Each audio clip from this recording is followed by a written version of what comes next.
Yes, hello folks, welcome to Beyond the Pitch. I'm your host as always, Phil Brown, the Manchester United show, joined with my regular co-host, the fantastic Colm McGuigan, on this Halloween. Happy Halloween to you all. How you doing, mate? All good, mate. All good. Good win yesterday, so happy enough. I'm still buzzing after yesterday. Um, we'll get into yesterday, of course, all the talking points. It wasn't a particularly wonderful performance. The result was great. Heightened by the fact that Leeds beat Liverpool. I must confess, I did a goon whenever Leeds scored. um, uh, Maybe one of I think part of why I'm enjoying Liverpool's demise so much is during United's demise, one of the worst aspects of it was going on social media getting tortured by Liverpool fans, and they did not miss. They come after you. I mates with the Liverpool fans torturing me on WhatsApp. All the laughing emojis every time you would concede a goal. And all the abuse and the sheer ubiquity of the coverage from the media in United's demise. I'll never forget the false position. When Solskjaer was in second, I wonder where Liverpool are in a false position because they're in bottom. They should be in a bottom three. They were in serious, serious trouble, and I'm sure of this, mate, that their success was sweetened by United's demise. United's success was partially sweetened right now by Liverpool's demise. As childish as that is, but I can't deny that's a factor. It's true, and I refer back to something I said on Twitter the other week. See, lad, the last season, I'd say the last season and a half, it's been absolutely painful watching United. I haven't looked forward to a game this season. I can't wait for every game. I'm actually dreading the World Cup because it's putting an I end to know. United for so long. And normally, I know a World Cup's normally in the summer, but normally like international breaks and stuff, you do feel that way when you're playing well. But like last season, I couldn't wait for the next international break.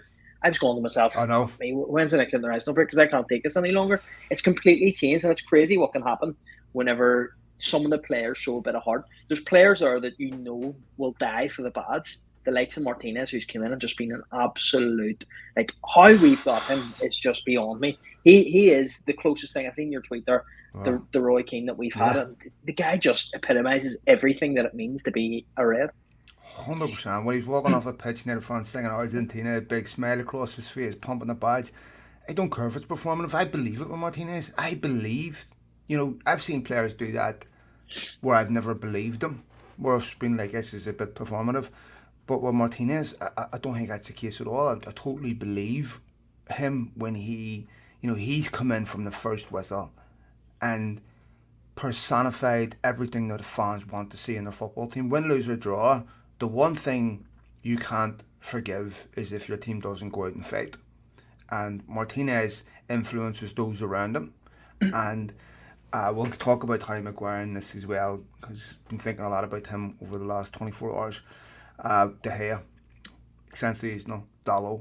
One of the things that we're looking at this United team, we talk about the new signings, but there's almost been like 10, 11 new signings because we're getting the best out of players that I didn't think was in them. I mean, Diogo Dallo, that performance on yesterday, if Trent Alexander-Arnold had put in that performance yesterday, the English media would have waxed lyrical about how he's the best right back in the world. Because Dallo can defend, which Trent Alexander can't, or Arnold can't. He can go forward. It's amazing, Colm. One of the biggest problems United have had over the last 5 or 10 years, we mentioned this on Thursday's pod, is that they're an amalgamation of players from different managers, bought for different systems, and it was hard to get the best of them because there were just 11 individuals. When you play players in a system that suits their characteristics physically, mentally, then you get the best out of them. And you had a bit of a period under Mourinho where Dallo looked really good, but other than that, has not looked great. Um, Even the other players that we're getting the best out of, the system that suits them. And it's hard for me to describe my satisfaction with what Ten Hag has done. I can't pick a single thing he's done wrong. I mean, even his reaction to defeats has been perfect. His reaction to wins is never overexcited. He doesn't over eulogize. He still points out there's a lot of things to work on. He keeps United grounded. As Jadon Sancho found out the weekend, you can play your way out of this team very quickly. A couple of bad games, you're on a bench, kid. And I'll tell you something, Colm. That's as much about helping the player as it is about anything else and about holding the team to standards. Because if you're left in too long and that form continues, you get a Harry Maguire situation where it becomes incredibly mental. Because the crowd gets on your back, you're constantly criticised, and it's hard to get out of that cycle of negativity. You take them out after a few games, just like they did with Malacia. Take them out a few games, you get back in, build your confidence back up, and you get back in, and you're raring to go after a few games being out. His man management, his substitutes, everything exceptional. I think, first of all, I've been very critical of Diogo Dalot on this podcast, and I know you've had him on the podcast, things like that, but he's just turned a corner. At the very start of the season, I was dreading thinking Diogo Dalot was our starting right back. It got to the point where we had to put up with him because we didn't get anyone else, and he kind of edged his way into the team, wasn't playing great. Now, that performance yesterday, like you said, if Trent performed like that yesterday, the English media would be ranting, raving, it would be everywhere. It's not. Diogo Dalot's just been getting on with it. It's unbelievable to see how far he's came. And you know what? He could be the starting right back. I think, I listened to Ten Hag's interview where he said about Wan-Bissaka. Well, he didn't say that was about very Wan-Bissaka, telling. but he said, we always need one more. So Wan-Bissaka is gone. That tells you enough about Wan-Bissaka that you need to know that's it done. But with Diogo Dalot as your starting right back, I can get used to it. I like it. I think his performances over the last couple of weeks have been unbelievable, and I think that's the thing with Ten Hag. When you play well, you stay in the team, and I think that's given players like Dalot the opportunity and the drive that he knows if he plays well and his performances keep on, then he's going to do well. And again with De Gea is heavily criticised by this fan base. Week in, week out, he was getting abused. De Gea's been unbelievable. Some of them saves he's made over the past few weeks have been exceptional. The guy is. Casemiro, let's talk about Casemiro for a second, because that's another one. I think you were actually critical of him, not me, but there was a point whenever he came in and people were on his back, and he was just a reactionary signing and all this. Casemiro is just as influential to this team as Christian Eriksen, and those two in the midfield, we're on this serious winner with that midfield at the moment. I think where our backlines came to in our midfield over the past 2 to 3 years is unbelievable, because that's where we lacked. We lacked, defensively, we were shocking. I mean, even Maguire last night when he came on, Maguire looked great. When he came on, I know for the first half he was a bit shaky, but that second half, coming back into the side, he was unbelievable. And again, that's from Martinez being alongside him, in my opinion. So, what we're talking about here is a team, right? And these are things that don't make stat sheets, the intangibles, the things that you have to build. A football team or any group success has to be built on these foundations. These are the things, the team spirit, the fight, the things that are in a human being. And one of the things we said this last week, if you behave like a smacked arse in this team, you stand out for all the wrong reasons. And that's exactly what you need. Last season, you'd have blended in. So now you've got players, you want to act the arsehole. Ronaldo's situation, I'll talk about him in a minute, stands out for all the wrong reasons now, right? So I think when you look at what Ten Hag is doing, the control parameters are exceptional. What he's demanding of his players, he's already got their respect, he's already got their trust, and they're going out there every week, they're fighting for him. The only thing I criticised about Casemiro wasn't Casemiro himself or the signing, it was the fact that United's change of stance on Casemiro, where it was a complete departure from anything they'd done before. I don't think he had his best game against West Ham, but one of the things that I look at with Martinez and Varane, and we're going to go right down the spine of the team here, that's the best centre-back pair United have had since Vidic and Ferdinand. There's no doubt, right? I wouldn't swap Lisandro Martinez for any defender, for any centre-back in the world. I mean, maybe that's my rose-tinted glasses, but it's not just his ability to defend. It's everything else. It's how he inspires those around him. That's what Roy Keane did. He demanded high standards of people. And when you're a leader, that's what a leader looks like, by the way. That's what one looks like. That's how you lead. You lead by example. You don't ask anyone to do something you're not willing to do yourself. You inspire those around you. He makes the hair better. as you said, he makes Maguire better because there's a trust in there. Now, one of the things we saw yesterday was one of the first major tests of Lisandro Martinez's characteristics, his height, against a 6'5" striker. He puts Scamacca in his pocket. In fact, Scamacca should have been sent off. So now what? Because you just know that there were so many people waiting and hoping that Scamacca would dominate him to say, see, I told you so. But that didn't happen. And there's so many people that won't admit they were wrong. I mean, this guy almost went to Arsenal. It's unbelievable. Then you get into the midfield. Think about Matic, Pogba, Van der Beek in there. Think about some of the dross United have had in the middle of the park, which is primarily where games are won down in Spain.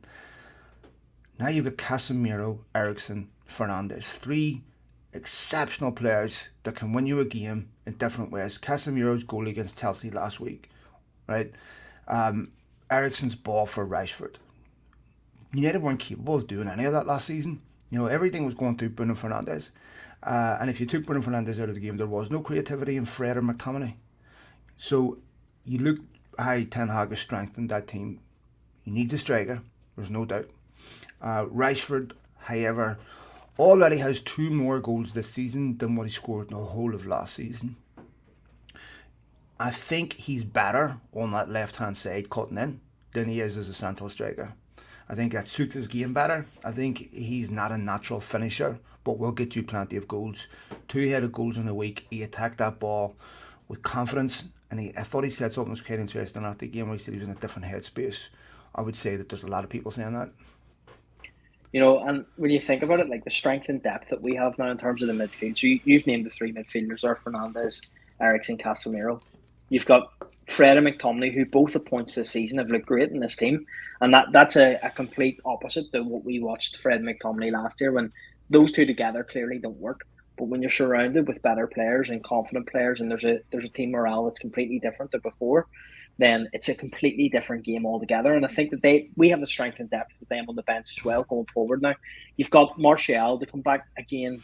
He's hit or miss injury-wise. But when we're talking about that, like Sancho, Rashford, Martial, Garnacho, if he doesn't go out on loan in January, which probably won't, but I think he should, and Ronaldo in that mix. And I mean, like, add one more striker to that and a right back. I think every position you're covered with 2 players for every position that are United standard players. It's something that we didn't have before. Well, this is the thing now. You know, one of the things you're confident of, another problem United have had is every season, every summer, there's always been 5 or 6 positions to address. So you've had to prioritise, right? And you've never been able to build anything consistent, because as soon as you address them, the following season, you've got another 5 or 6 because players aren't consistent and you've got the same problems. So now you're building on solid foundations. Now you can turn around. We said this even last summer, this summer, when you need to get to a position where they only need to add maybe 2 or 3, right? Because 9 of the positions are already set. You already know. What you know, then that's whenever I feel United are ready to mount a title challenge. And I genuinely believe is if they had an Erling Haaland in their team, or someone of that ilk, that would score goals consistently, take half chances. I mean, United's shot conversion rate prior to the weekend is really, really poor. I think we talked about this in the podcast on Thursday. I think it was something like 6 out of 92, 93 shots. There's no question United need a goal scorer. Imagine United would have took 3 points against Newcastle with a top striker. They'd have taken 3 points against Chelsea with the top striker. I think I would put them within 2 points of City. Yeah. So, at the very least. And so I think that's something, obviously, you mentioned there about the right back situation. They're looking at Frimpong in Germany, Bayer Leverkusen, I believe he is. I think if you're Wan-Bissaka, this should have happened a year or 2 ago, right? The Wan-Bissaka just doesn't give you enough in modern day football, and he hasn't developed. I know Palace wanted him over the summer. I can see United letting him go to Palace over in January. If they get decent offer for Wan-Bissaka, they got a £25 million offer, they'd sell Wan-Bissaka. And I still think in a team like Palace, he'd probably do all right. Where you're not expecting to dominate games, where you're going to be under a cost quite a bit, where you're defensive, he will give you something. There's no question. But in a team like United, where you need your fullbacks to get forward, you need them to be able to do both. I just think he's a big weak link, and now it's getting easier and easier to identify the weak links because so many other positions are getting fixed. With regards to Maguire at the weekend, I want to hold my hands up a wee bit and say I have some PTSD with Maguire that goes back to last season. My heart sank a bit when I saw him in the team because I can't shake the association to the catastrophe that we watched last season. And maybe that's unfair to him, but I felt like he was one of the worst culprits.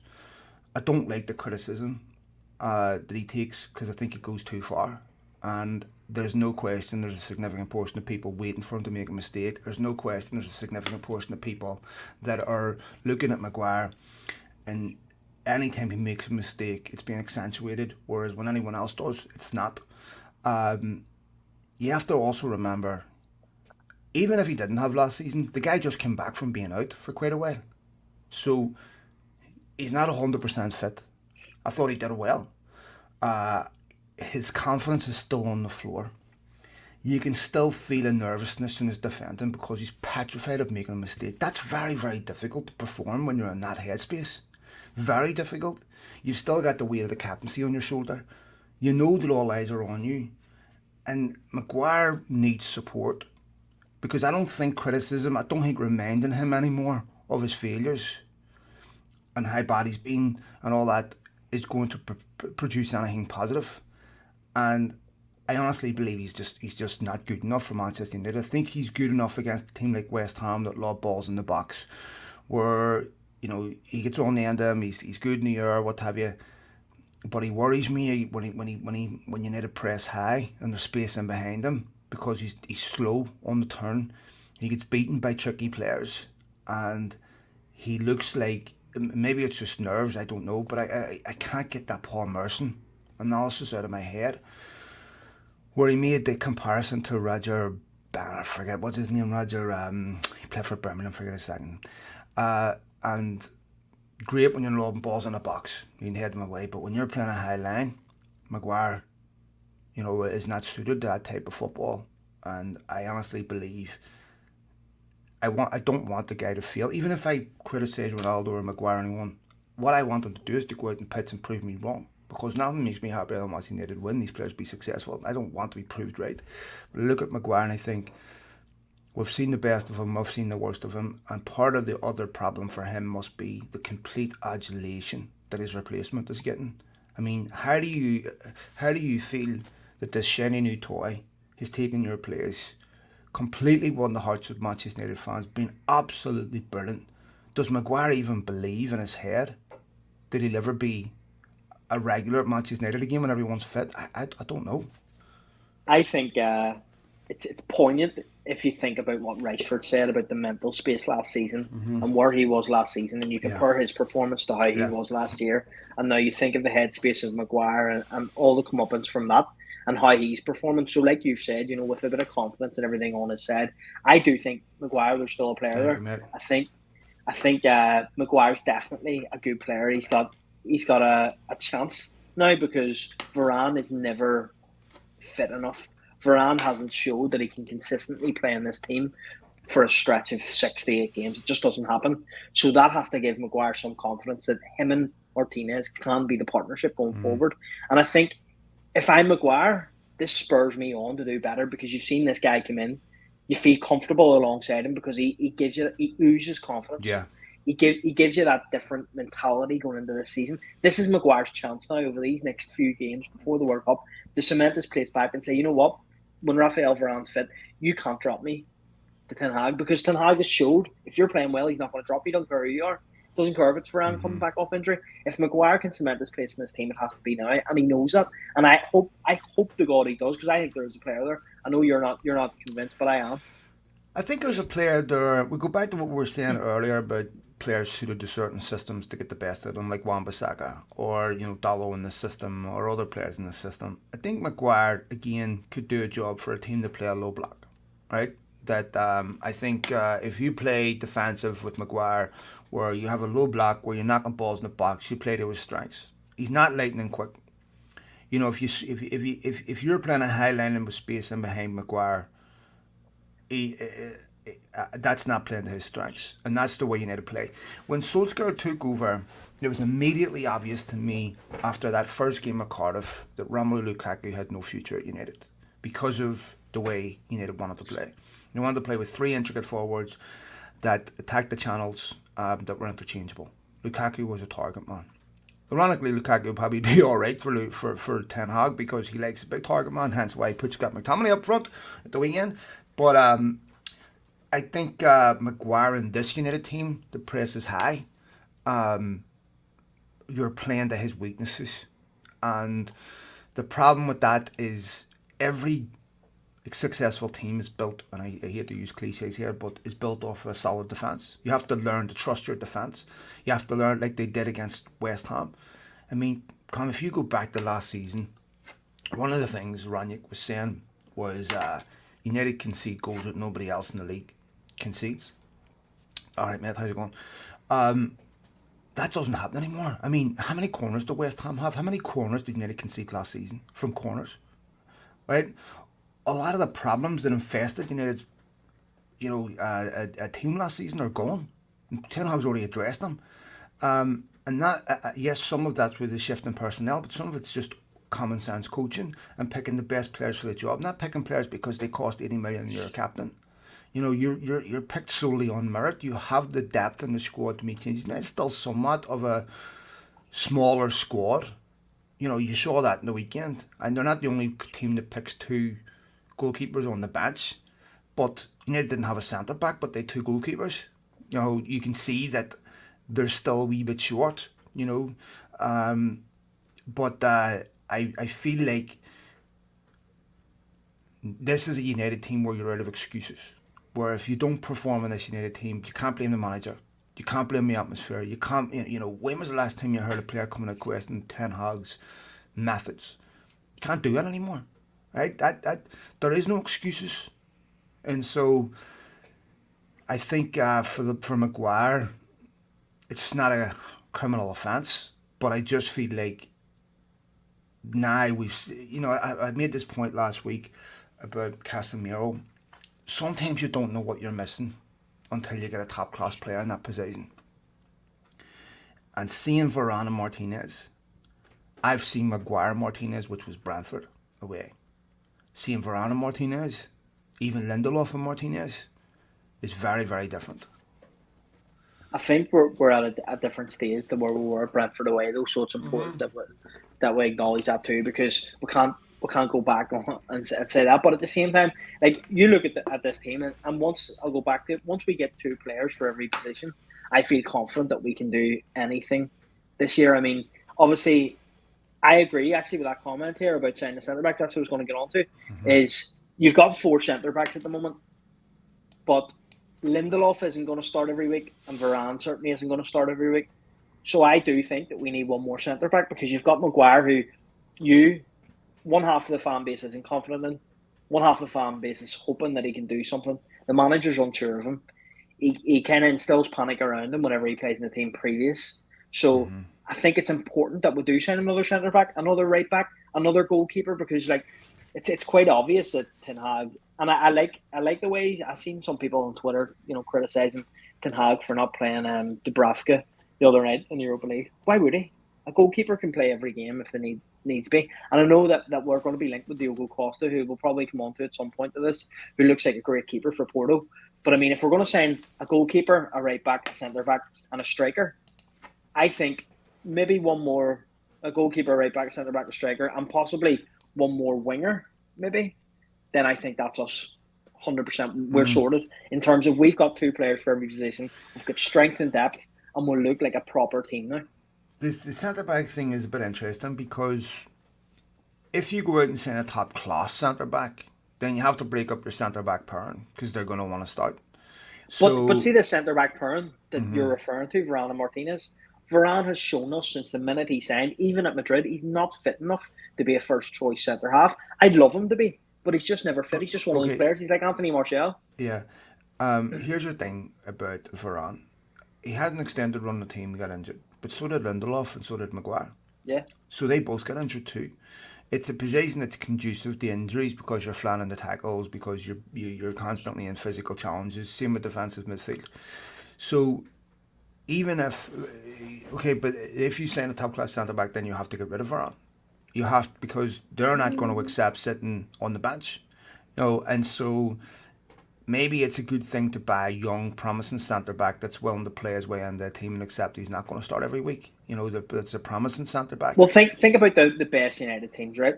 Think about the best teams that we've watched. Think about the strikers that Fergie had, Colm, York, Solskjaer, Sheringham. How did he keep all these players happy? There's an opportunity for Ten Hag to do that with the centre half turns, because there's going to be so many games going forward. There's going to be games where you need a Lindelof and Varane, you need a Martinez and Maguire, you need to chop and change it. And I think it's important that we sign one more. And I don't agree with you when you say that we'll have to get rid of Varane in that process. Well, here's the thing about the centre back. You want as much consistency there as possible. You talked about York and Cole, but how many other centre backs were there outside of Bruce and Pallister? Vidic and Ferdinand, Stam, the centre back pairings more or less stay the same. So you don't want to yes, you rotate in games that aren't important. The Europa League, the League Cup, the FA Cup, right? You rotate those games. No top class centre back is coming in saying, I'm happy to play League Cup, Europa. We've got this situation with Cristiano Ronaldo, right? They're not going to do it. Also, with that, if you look at Liverpool centre back pairings or City centre back pairings, they stay the same every week. That's what it takes to win the league. Now, whether City have a good few centre backs that are happy enough to be rotated in and out in different competitions. Well, I don't know if they're that good. I don't think Nathan Ake's that good. Ruben Diaz is a very good defender. John Stones does well with them. Are they that good? I don't know. Laporte, and he's been injured quite a bit. The thing is, like, 4 centre backs is different than 4 strikers. And back then, United played with 2 central strikers in a 4-4-2. They don't do that anymore.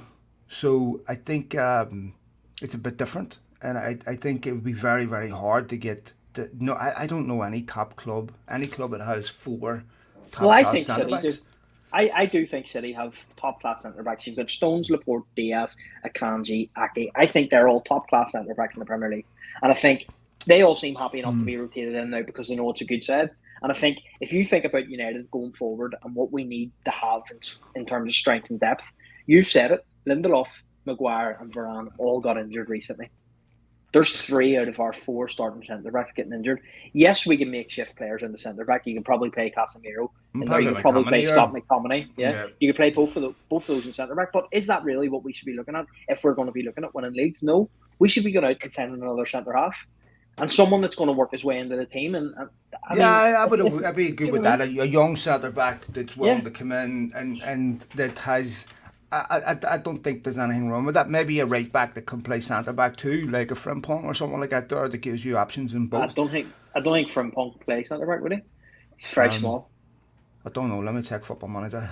He's very small. He played at Celtic. I don't think he can play centre. No, I remember him. Back, he's a good right back. But I think someone that could maybe give you both. I don't know. I think it's a hard one because you want as much consistency in that centre back pair as possible. As far as playing Dubravka in the Europa League, United will have to go to Sociedad and get a result next week to avoid getting the likes of Barcelona this week. So I don't understand that. Again, I think it was important United won. Okay, they're at home to Sheriff. They should win that game, but. And maybe it's, but what if Sheriff had done what they did at Real Madrid and won that game, right? Ten Hag would have been slaughtered for playing Dubravka head to head. He's at a place now where he needs to build momentum and confidence and keep winning games. That's really, really important. So I think it's if you look at his teams, we now know what his strongest 9 or 10 is. How long did it take to know that under Mourinho or under Solskjaer or under anyone else? Took at least a year. right? Ten Hag already knows what his strongest 9 or 10 is. That's incredible. So he's had consistency in the lineup for the most part. And what he's saying to these players is, you don't get to play just because you're here or you're part of the squad. You have to show the right attitude in training. This is a reward for your hard work, for your perseverance, for you earn your way into this team. Okay, there are no, we're going to rotate just because. You have to get your way into this team. And I love it because we've seen the opposite for too long. So I think I can't fault anything that he's done, and I have no problems with not playing Dubravka personally. Dubravka came knowing that he was not going to play, that he was going to be I on the seen where bench. we're linked the game with Sergio Romero as a backup goalkeeper. I don't know how true that is, but I've seen him at the game and I've seen him saying in some interview that he would hopefully be back soon. So I don't know where that's come from or what the story is with that. Can't But see it again, happening, mate. doesn't make sense. I don't see it happening. But do have some interesting situation with De Gea that I loved what Ten Hag said, where he said, "Look, we'll look at it, and we'll talk about contracts later on." So they're going to look at it over the World Cup. De Gea's going to take a big pay cut to stay. Ten Hag was extremely kind in his praise, effusive in his praise about De Gea after the game, as he should be. We talked about him on Thursday, and some people like to accentuate the negatives. There are no perfect goalkeepers. There's loads of goalkeepers that are great with their feet that are not great shot stoppers. I do like Alisson at Liverpool as much as it kills me to say it. I think he's a very, very good goalkeeper. But De Gea showed his strengths. He showed what he's really, really good at. And we talked about the forward line costing United points at times. It costing United points against Newcastle. It costing United points against Chelsea. De Gea, for me, this season has probably been worth 6 points. He's probably saved United in a couple of games. And I think the next time he was poor against Brentford. We all know that. But I don't think it was entirely his fault. And I think that it's really important to recognise there's pros and cons to every goalkeeper. Ederson, David De Gea has a much better shot stopper than Ederson. If you need to have Ederson in goal on Saturday or Sunday, I don't think you need to I think you need to drop points there. Right? I don't think he's as good a shot stopper. Now, that's not to say he's not a better goalkeeper. Over the course of a 38-game season, I'm just saying in that particular game that played the David De Gea strikes, I think I also trust Ten Hag will make him a better goalkeeper. But I think he already has. I think so too. But that's part of being behind a solid defence that he trusts. And that's what I'm going to get to. And he's became more of a sweeper keeper from what I've seen. He feels more comfortable in that. And I think maybe this again goes back to the Maguire thing. When Maguire's been playing, he instills panic around him, and everyone's kind of at head loss of points of what's happening. And obviously that comes right back to the head. But when you're thinking about people like Martinez in front of you, there's a calmness there. De Gea looks so much more comfortable than what he did before, and whether it's just the team environment altogether, I'm not too sure. But I mean, obviously, I see someone there saying about a striker being the priority. I still think like this whole Ronaldo thing. Obviously, we're going to touch on it with Ronaldo and Gary Neville. Like, it's embarrassing. And like I've been the biggest Ronaldo fanboy for forever. Right, on this podcast, getting absolute dogs abuse on Twitter because I always stick up for Ronaldo, but what Ronaldo's doing right now is nothing different to what a spoiled child does whenever they don't get what they want. And Ronaldo, purposely on camera, not acknowledging Gary Neville is embarrassing. It's completely embarrassing. Gary Neville is doing his job as a pundit, and he's trying to remain. He's doing something that Roy Keane didn't have the balls to do, and that's the truth. Roy Keane didn't have the balls to say anything to Ronaldo because he probably anticipated this reaction. And it's funny because Keane would never do that with anyone else. And Keane's always been his own man, but in this instance, for whatever reason, he doesn't fancy it. So, obviously, what Ronaldo done with Gary Neville's an absolute disgrace. Gary Neville should laugh about it. I know he did, but he really should just laugh about it. Like it's laughable, man. Well, imagine if he's doing that with Neville, what he's doing behind the scenes, right? I know. I mean, if he's falling out with Gary Neville, you have to be able to take criticism. But everyone around him's walking on eggshells because he can't. Yes, but I think that I wonder if that's still the case, because at the end of the day, what really can Ronaldo do?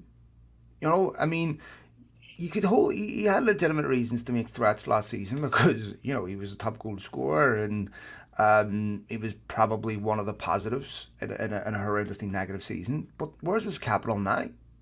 You know, what clout does he have to be able to go in and hold Ten Hag or anyone else accountable and force them to behave a certain way to appease him? I don't think he can do that anymore. I don't think Ronaldo has the capital anymore. You know, he looked, if you looked at his body language before the game on Saturday, he looked delighted to be starting.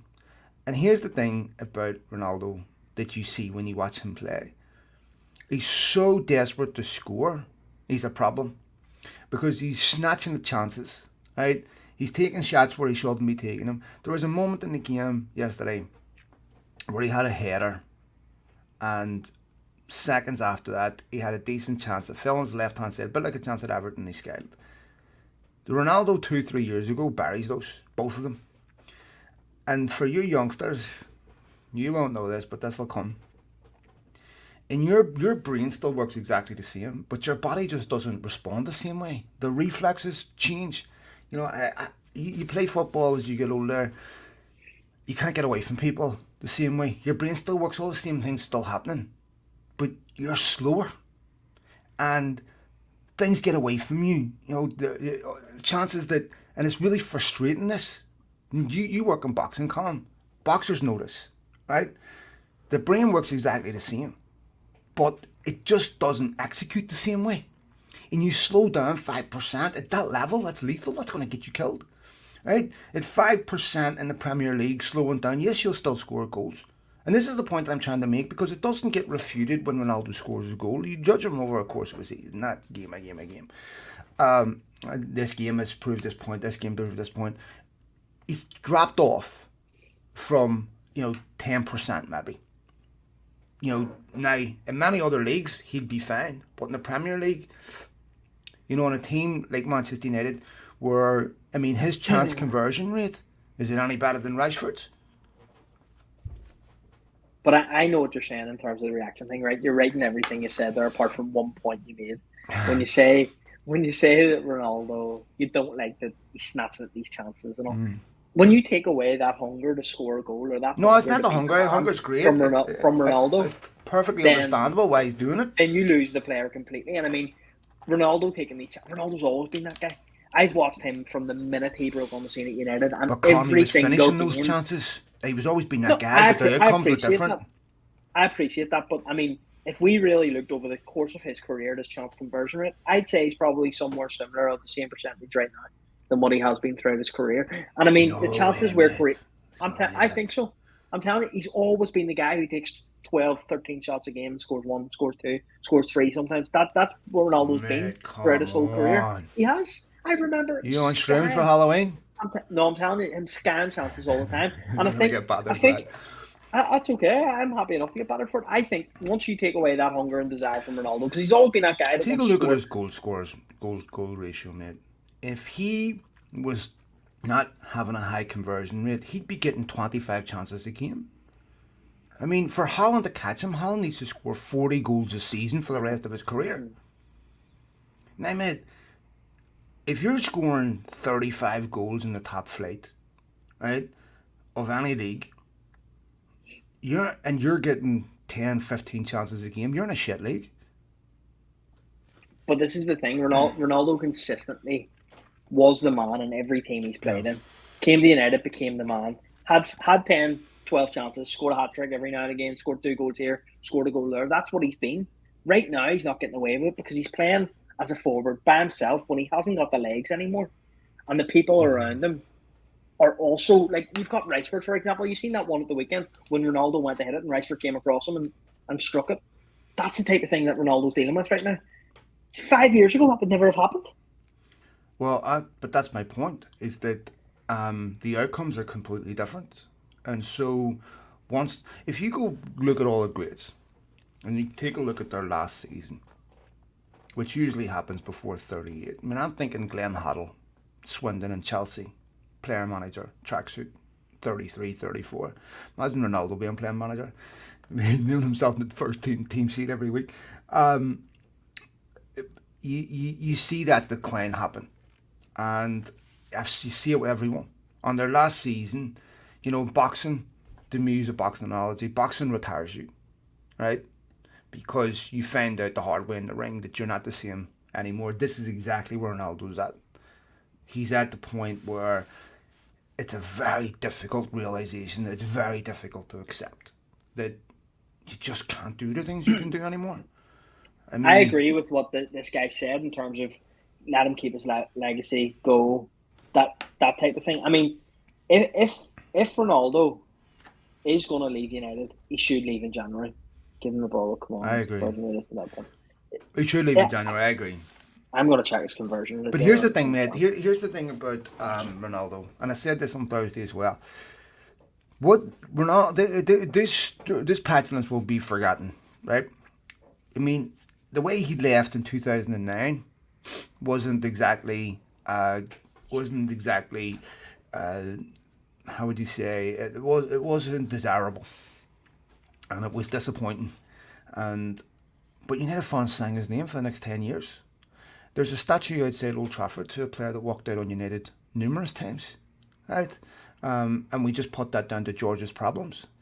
So Cristiano Ronaldo, what will eventually be remembered will be the goals, the greatness, what will be replayed for years and years and years as his key moments in big games.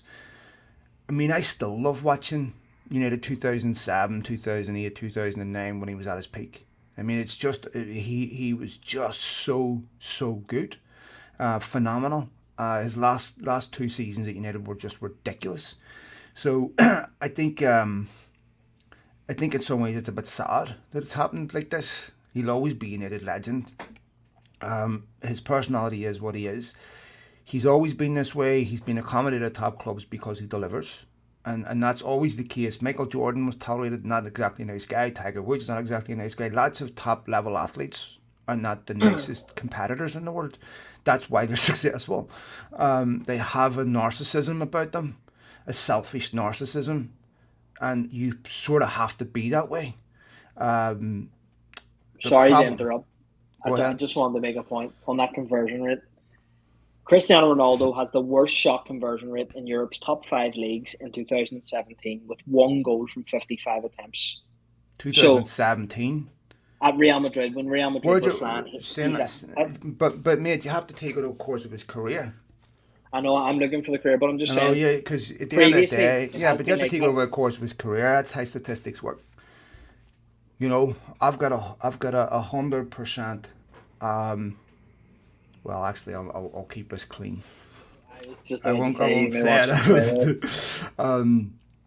But anyway, you could turn around and say that you can use statistics to do anything. You have to take it over the course of his career, and the course of his career, he must have been getting 35 chances. And the other part that partly skews that if you look at his free kicks, which have been pretty much abysmal for about the last 5 years, right? But from open play, I wouldn't. Cristiano Ronaldo, maybe outside of Van Nistelrooy, is the best finisher I'd seen at United. But he didn't really start becoming prolific at United until he was about 23, and that's when he really started hitting his prime. You know, and then he started to turn in big numbers. The first 2-3 years, because he completely changed as a footballer. When he was from 17 to 23, he was, a bit like Anthony. Skillful, beat you. Problem is he wasn't very effective. I'm not saying Anthony wasn't effective, but I'm just saying United had to cultivate and change him and cut a lot of that nonsense out, make him a much more direct player, take him off the wing. Then he moved inside. I mean, his numbers are just absolutely phenomenal. And so, if you put Ronaldo anywhere inside that goal, I didn't want that ball falling to anyone else. So, but anyway, the thing is, he's not there anymore, naturally. What about Anthony and that situation of the trick inside? I personally don't mind it. I don't think he's been left out because of it. I think obviously he was hooked probably because of it. But again, I don't mind it. I think it's okay. I think these things happen. Express yourself on the pitch as a Brazilian. It's something that you've came to expect from watching all the best Brazilians. So why not? I have no problems in doing something like that. Remember when Nani did it against Arsenal? In the FA Cup, Ronaldo did it against Arsenal where he got clattered in the corner. But these were games that were out of sight and won. Nani did it when I think we're 4-0 up or something, or 4-1, I can't remember. In the FA Cup, but the game was comfortably won. Doing it in the last couple of minutes when you're juggling a ball, fine. Who was it? Jimmy Carragher said Someone was doing it. Was it Richarlison? And he got hammered, and Jamie Carragher said you can sort of understand why. That the thing is, I think Pin that comment. I can't remember who it was, but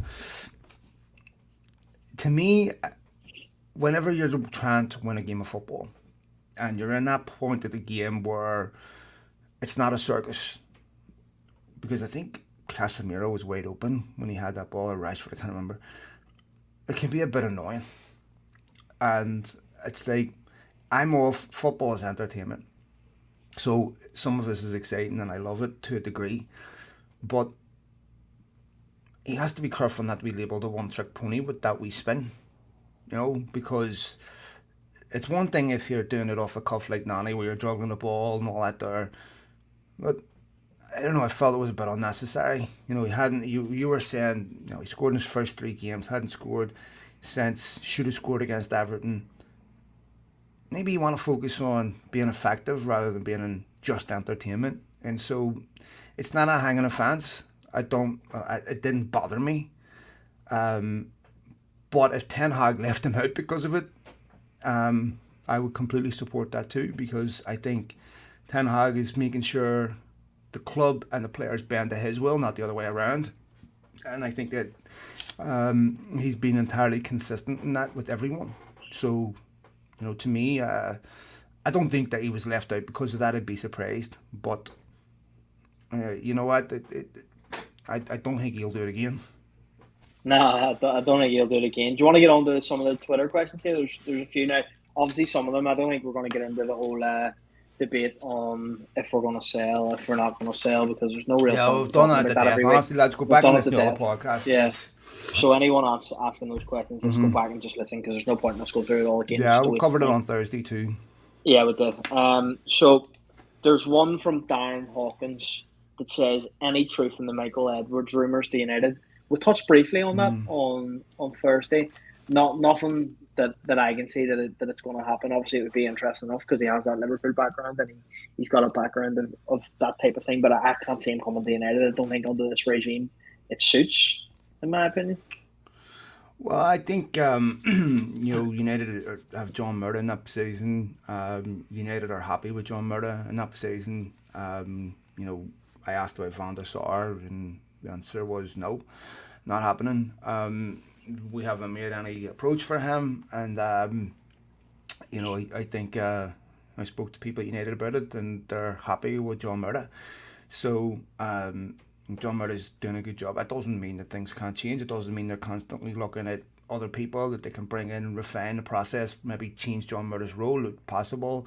I don't know, but I right now they're happy with recruitment, and I think this has probably been their best summer recruitment wise since Ferguson in many ways. So I don't see anything changing there. As for the Sesko thing, because commenter, I'll just get that quickly. So what that will tell you is that there's a number of football clubs interested in Sesko, that it's not nailed on that he's going to go to Leipzig this summer, that he's still very gettable, despite the fact that he has a deal to go to Leipzig, and United are one of the football clubs still interested in him.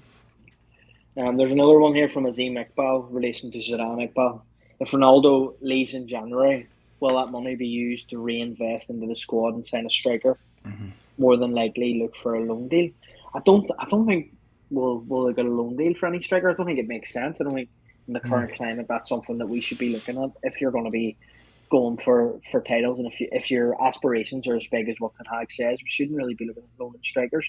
I think absolutely if Ronaldo leaves in January, we should reinvest, but whether that happens or not all depends on if the Glazers are going, staying, what the story is. I think one of the things that shouldn't be overlooked is, and this was mentioned a week or two ago, I think you can see United looking at the South American market in January. And I think Ten Hag likes players from that part of the world. I think especially when you see the success of Casemiro and you see the success of Anthony and you see the success of Martinez, 3 of his signings this summer were South American. So it wouldn't surprise me to see United look in that market. Flamengo have just won a couple of Libertadores, maybe someone like a Gabriel Barbosa or someone like that. It would not surprise me to see United look in the South American market for players this summer or in January. if Ronaldo goes, United will have to get a striker. I don't think, we talked about this, Martial's fitness, whether his body's capable of playing 38 games a season. It doesn't look like it is. You can't get caught short up front. So I could definitely see United do something in January. Budgetarily wise, it would have to be brought forward from the summer. So if they sign a striker in January that's available, then they won't obviously do one that following summer. United dodged the bullet with Darwin Núñez.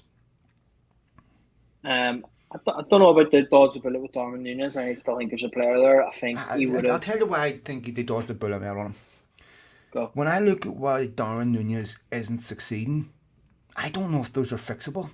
So if a young player comes in that's mental, that's fixable. If a young player comes in is playing well and he's hitting a post, things are going over the bar, things are just not breaking for him, you can see, okay, eventually this kid's going to get it right.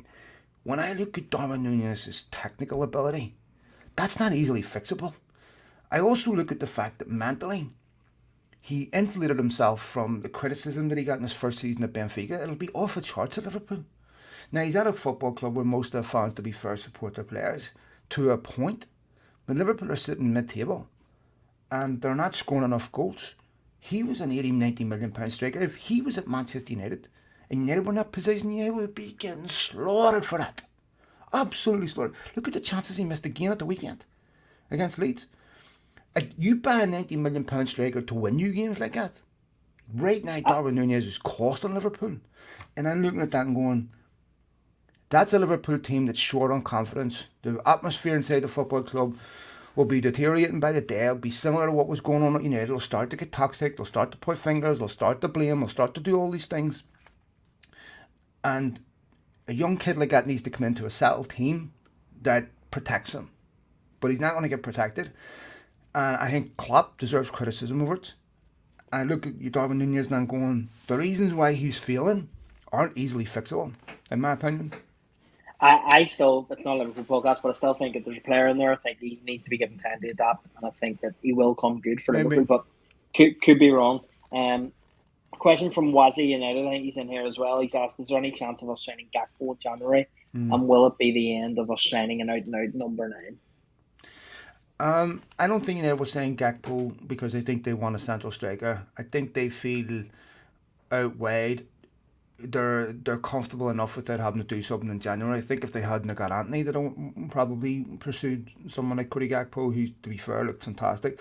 Unless Ten Hag looks at him and thinks he can play central, I think United will be looking at, obviously, depending upon what happens with Ronaldo. I think Ronaldo will go in January. I think he has to go. I think I don't think he'll definitely go in January. You think Ronaldo definitely leaves in January? I mean, I'm trying to think in my head where he can go. He's never going to go to the MLS for obvious reasons. I don't think there's many clubs in Europe that will want him. I know Napoli have been touted as one of the ones that will. Will they be able to afford him? Do they need him? Probably not. Does he upset things there? Probably. I could see him staying until the end of the season, then maybe going back to Sporting at the end of the year. I think that's probably how it goes, that situation. Yeah, it is a possibility. And you're right. It's not nailed on because of that very reason. There aren't a lot of takers out there. And will Ronaldo's ego allow him to play for someone, that's not a top team? I don't know. So it's a fair point. I think United would be happy for him to leave in January. I think Ten Hag would be happy for him to leave in January. But I also feel that Ronaldo's in the best possible situation that he could expect for a player that of his level right now. I don't think he's going to get anything better than what he's getting. If he goes to another football club that's a top team, he's going to be faced with exactly the same situation that he's faced with right now. That the reality is you are not top level anymore. You have to sit in the bench. So to me, even if he was to go to Chelsea, I don't see him starting every week. So I think what he first of all has to accept is that's his reality, and if he accepts that's his reality, then he should stay where he is. But I don't know. It's a fair point. I don't know. Glazers leave now have asked how high can we finish. I actually think, and I'll probably get slaughtered for this, but I think how the league's going to pan out, and you can ask me the lottery numbers after if you want, is I think Arsenal are going to blow up after the World Cup. I think they'll hit a terrible spot because their strength in depth isn't great. I think after the World Cup they'll hit a stumbling block. I think we'll finish second, but I don't think it's going to be City running away with it. I think it'll be maybe 3 to 4 points, 3 to 6 points, let's say, we'll finish second, and I think Arsenal will come in third. I think Liverpool would be lucky to finish fourth. Yeah, it's a good point. I don't know. My answer on this changes every week. Newcastle are a very, very good team. And I watched them again at the weekend, murder Villa. And of course, you need to get Villa as soon as Unai Emery takes over. New manager bound certain. Although I think United will beat Villa. I think that Newcastle team's a very, very good team. I think Chelsea, I think Graham Potter's an exceptional coach. I really do. I don't know if he'll get Chelsea top 4 this season. It's going to be a really tight fight. Arsenal, you know, one of the things with Arsenal, they don't have great squad depth. And so once players start to get injured, there's this big drop off between their first 11 and the rest of the squad. Is it sustainable throughout the course of the season? They're talking about giving Arteta 50 million in January, but what do you get? You get one player for that. You know, is that still enough? Or you can buy a smattering of young players, you know, 10, 12 million, but are they ready to come in and keep consistency in the Premier League? I don't think so. I think they'll drop off. I mean, you have to give Arteta credit. He's done a fantastic job this season. And they're winning games they wouldn't have won last season. They're playing well. They're playing with confidence. But I still don't trust them yet. You know, you wonder, are they still capable of being bullied? You know, I felt that United were physically too strong for them when they played at Old Trafford. So I think, why not second? I think anything from second to fourth is entirely achievable. And I one of the things that I really like about what I'm seeing about United is, we talked about this ad nauseum on this podcast about them being reactive. I mean, they'd go a goal down, they'd have to come back. You know, 2 goals down, have to come back. I mean, I remember West Ham being 2-0 down at half time, coming back and winning. Now they're winning games, not playing well for reasons that give me confidence, because of the things that they're not playing off the cuff. They're not winning games in a moment of magic. They're not winning games because of a mistake. They won against West Ham because they played as a team. They got a draw against Chelsea because they played as a team in a game they should have won. They should have beat Newcastle because they're playing as a team. That's much harder. And to me, when you have those things right, the probability that you're going to shit the bed for half a season is far less, far fewer, because I think these things allow you to win games when you don't play well, allow you to win games whenever 2 or 3 players don't have a great game. These are things that are really, really important. These are solid foundations. So for me, I think what I'm seeing about this United team is they attack as a team, they defend as a team. They're getting harder and harder to beat. They don't surrender in games, and you know, Chelsea being a perfect example. And I think they're starting to trust themselves. So to me, why not second? Yeah, I think City will win the league, but why not? Yeah, we always obviously strive to win the league, but I think it's important to be realistic at this stage of the season as well. Like, yeah. So no, I think there's so many things to be encouraged about. You know, last season they had winning the game surrender, and that was unforgivable to me. They've already played 11 of the top 13. So they're due a run of games against teams they should beat. Now, United have consistently had problems against those teams. I think when you're playing against teams in the bottom 5 and you're throwing points away and lose, that's attitude. That's all it is. Right? That's because you're being outfought. That's because when you lose to a weaker team, it's because of the intangibles. It's because of the team effort. It's because of the attitudes. Because of all those things. Because if you match them, your ability will win. So we'll see you through. I don't think United will lose those games anymore, because I don't think those things are present. I think United will beat the weaker teams as they should. No, so, definitely. I think we'll leave it there on the Twitter question, because most of them, as I say, are all about the Glazers takeover. There's no new news from Phil on that, and I think we've beat it out to death now.